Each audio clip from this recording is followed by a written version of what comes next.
Thank you, Maria. Maybe I'll turn now to Jeff.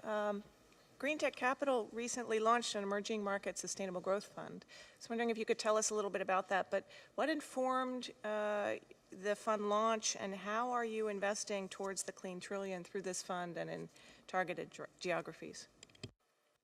Sure, but I first have to say, Maria and Christopher, there's a place for you in heaven. I mean, honestly, the fact you're one of the fathers of the green bond. I mean, was there 250 billion of green bonds issued? 370 billion of green bonds issued in 2017, and 115, 17. Altogether, 370. Okay, 115 and 17, just to the record, get the number right, and 370 overall. But also in what you're doing, Maria, in terms of bringing that technology to South America and really getting it going, and also creating, facilitating, new structures around small-scale energy efficiency and renewables is phenomenal. Look, I think we're in the right place. Everybody here is in the right room because 80% of the world's population and 90% of those less than 30 live in emerging markets. We're going to build more infrastructure in the next 50 years in the emerging markets than in the developed markets by a huge factor. And frankly, we have to build this infrastructure with 21st century technology because the planet will not survive if we build this infrastructure with 20th century technology. We have just to set the stage of our focus and my comments, we're equity investors in public markets. And kind of what our theory is that one of the things that can happen now quickly is public companies, if they all do everything they can to be more sustainable in their sourcing, in their energy, in their building factories, will make a profound difference in climate change. According to Climate Works, it'll take us halfway there and rid us of 10 billion tons of carbon by 2030 if companies do all they can that's available today to be more sustainable. So our view is that what we're focused on is getting public companies, because in these emerging markets, if public companies have a demand for clean energy, for water recycling, kind of a clean sourcing of raw materials, waste recycling, et cetera, that will create the end market, and there'll be the customer pull-through to enable these technologies to propagate. And I'll just tell you one quick thing that Stacey and I were talking about earlier. We really believe that what investors must know, and I've spent my life in boardrooms and talking to companies, is they are not really serious about sustainability. And the reason why they're not is because they feel like they can confuse people because there are not a standard set of metrics or reporting criteria around sustainability. And therefore, they like that, and they like saying, well, we're paying attention to the UN SDGs or the PRI or the Task Force for Climate Disclosure, and who knows what scenario analysis is. We're going to study that for 3 to 5 years. I'm in the room with these people. They're happy with that. And as you know, 60% of the chief sustainability officers report to investor relations. They don't report to finance. There's nobody at the board level in finance and risk is sitting there saying, what are we doing on sustainability? And the reason why is because investors are not being demanding enough. It's to your phrase, Christopher, it's a communication issue. And so our very simple point is that ESG on most asset managers, what they're doing is they're subscribing to Sustainalytics or MSCI or somebody else who is taking, frankly, garbage information because the companies aren't giving good information, and they're kind of slapping different ratings on it. And it's not really very useful, it's not opaque, and it's not influencing corporate behavior. And so if we want to make a difference in climate change, we have to influence corporate behavior, because as I said, they can take us halfway there towards taking the carbon, decreasing the path of carbon emissions that we need to in the 2-degree scenario. And to influence corporate behavior, you have to basically say, I want clear metrics, and I'm going to hold you account, and I want to be able to compare you versus your competitor. If you could take the sustainability reports of Procter & Gamble and Unilever and look at their CO2 emissions per dollar of sale, and look at their water usage, and look at their waste recycling, and look at their packaging per dollar of sales, and if you could kind of take other metrics, which frankly, here's the good news. Great news is it exists.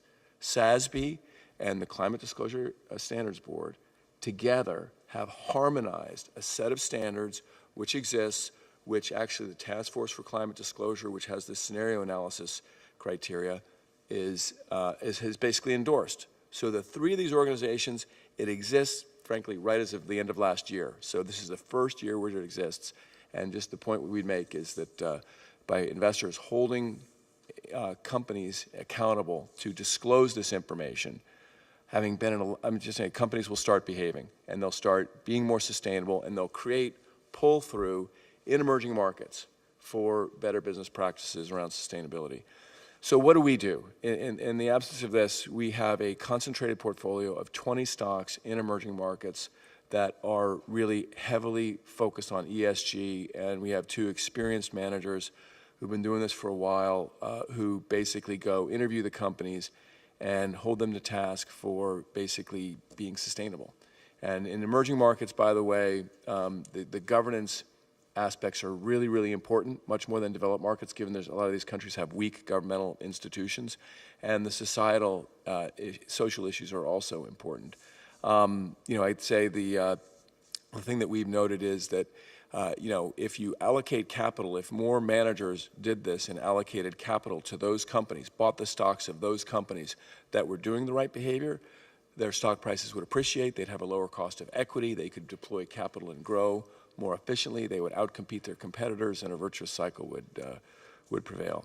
And the second point I'd make just on this is that the reality is of the number of emerging market companies that are really focused on sustainability, it's a narrow list. I mean, we're talking about, Pakistan, Indonesia, et cetera. I mean, there's just there's not the companies like there are in the West that are really focused on environmental issues fundamentally.